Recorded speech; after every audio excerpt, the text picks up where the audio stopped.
NEET paper leak मामले को लेकर सड़क से संसद तक संग्राम मचा हुआ है। लोकसभा नेता विपक्ष राहुल गांधी के पीएम आवास पर धरना देने के बाद सरकार और विपक्ष अब आमने सामने आ गए हैं। क्या कुछ कहना है, आपको सुनवाते हैं।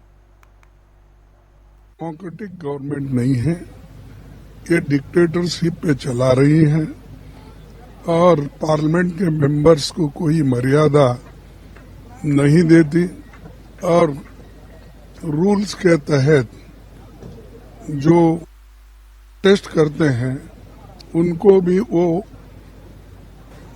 एक तरीके से हरासमेंट करके वो हमेशा अपने लोगों को, पुलिस को बोल देते हैं और यहाँ तक कि बीजेपी के आरएसएस के वॉलंटियर्स भी इसमें काम करते हैं विदाउट बैचेस, जो विद्यार्थियों को डराना, कांग्रेस लीडर्स को डराना, ये काम भी वो इनडायरेक्टली करते हैं। सरकार ने आज पार्लियामेंट सदन में कह दिया कि नीट एग्जाम का पेपर लीक का मामला और उससे जुड़े हुए जो भी संबंधित मामले हैं उस पे पूरी तरह से चर्चा करने के तैयार है। हमने पहले दिन से कहा कि सरकार कोई भी मुद्दे देश हित में और युवाओं के हित में जो भी आता है चर्चा के लिए हमेशा तैयार है, लेकिन उसके लिए किस नियम के तहत चर्चा करना है वो तो तय करना पड़ेगा।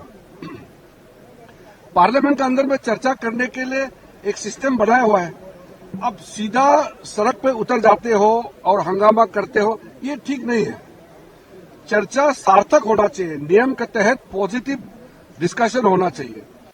हमारे साथ जो हुआ वो इररिलेवेंट है। हम स्टूडेंट्स के साथ हैं और उनकी आवाज उठा रहे हैं। स्टूडेंट्स के साथ जो हुआ वो आप ही बताइए, सही है कि गलत है? बच्चे हैं सारे, प्रोटेस्ट कर रहे हैं, कोई ऐसे प्रोटेस्ट नहीं है। जेन्युइन इशू है, जेन्युइन प्रॉब्लम है। सारे इस देश के सारे माँ बाप जानते हैं, इस देश के सारे स्टूडेंट्स जानते हैं। देखिए, कल बहुत बड़ी सिक्योरिटी ब्रीच हुई है और राहुल गांधी ने पूरी कोशिश की कि प्रोटेस्टर्स को जो है वो प्राइम मिनिस्टर के घर की तरफ जो है डायरेक्ट किया जाए। और जब प्रोटेस्ट जो है जंतर मंतर में हो रहा था तो राहुल गांधी जो है क्यों प्राइम मिनिस्टर के घर में की तरफ जो है प्रोटेस्ट को डायरेक्ट करना चाह रहे थे, ये बहुत बड़ी एक कंसर्न की बात है पूरे देश के लिए। आप जान रहे हैं कि प्रोटेस्टर्स कब से धमकियां तो देते ही आ रहे हैं कि जिस तरह से इस देश में जो है घरों को जला दिया गया, पॉलिटिशियंस को जो है वो जला दिया गया, हम वैसा करेंगे। और उसके बाद राहुल गांधी जो है वहां पे कल बैठकर उन्होंने जो किया वो बहुत बड़ी एक आई थिंक एक कंसर्न है सबके लिए। या अपने मंत्रियों को इसलिए नहीं हटा पा रही है, या क्या वजह है? हमें आपको सोचना चाहिए क्या वजह है। पूरा देश, पूरे नौजवान, उनके परिवार के लोग, युवा सरकार के खिलाफ है कि मंत्री को हटाया जाए, लेकिन क्या दबाव है सरकार के ऊपर कि वो मंत्री को नहीं हटा पा रहे? कहीं ऐसा तो नहीं कि मंत्री के पास वो छुपे राज हों? अगर दबाव बने, कहीं ऐसा दबाव बने और अपनी जान बचाने के लिए कहीं वो राज न खुल जाएं, कहीं कारण ये तो नहीं है? आखिर हम मंत्री को हटाने में क्या जाता है सरकार का? और छात्रों की मांग सरकार अभी तक नहीं मानी है।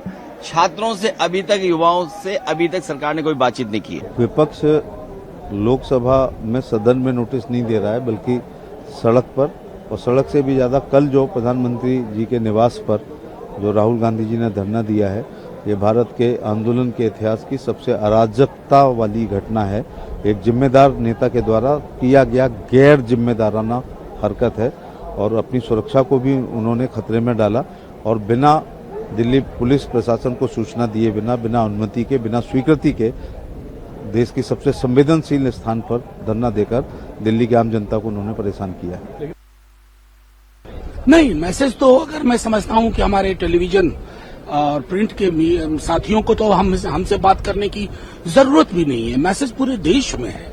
ये जो डर के आर्किटेक्चर पे इमारत खड़ी थी ना मोदी जी और शाह साहब की, वो आर्किटेक्चर डिसिमेट हो गया, लेकिन अभी भी ईश्वर सद्बुद्धि नहीं दे रहा। ये चिंता का विषय है। देखिए, राहुल गांधी जी ने संवैधानिक पद पे रह के संविधान की गरिमा को तार तार किया है। उनका ये आचरण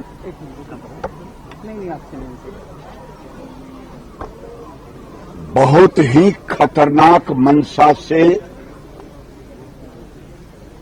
वो भारत में दूसरे देशों का नकल करके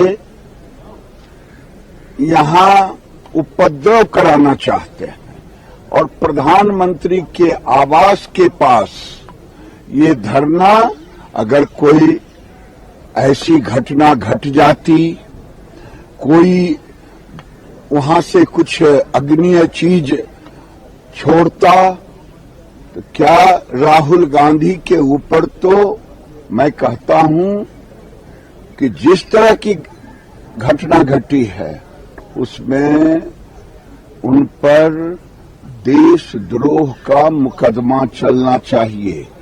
267 के तहत एलओपी ने खुद रिक्वेस्ट किया है कि इस पे चर्चा, बहुत गहन चर्चा होनी चाहिए और जो नीट के छात्रों पर जो बर्बरतापूर्ण कार्रवाई हुई उस पे चर्चा होनी चाहिए। जो कल देखा आप सबने, पूरे देश ने देखा, उस पे चर्चा होनी चाहिए और धर्मेंद्र प्रधान का इस्तीफा होना चाहिए।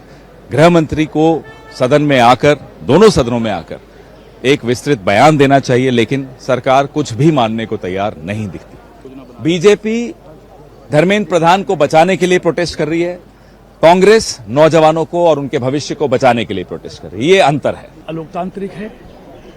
प्रधानमंत्री जी की जो सबसे महत्वपूर्ण सुरक्षा का स्थान है, उस पर पैदल चलकर उस पर धरना देना, मैं समझता हूं ये लोकतांत्रिक तरीका नहीं है।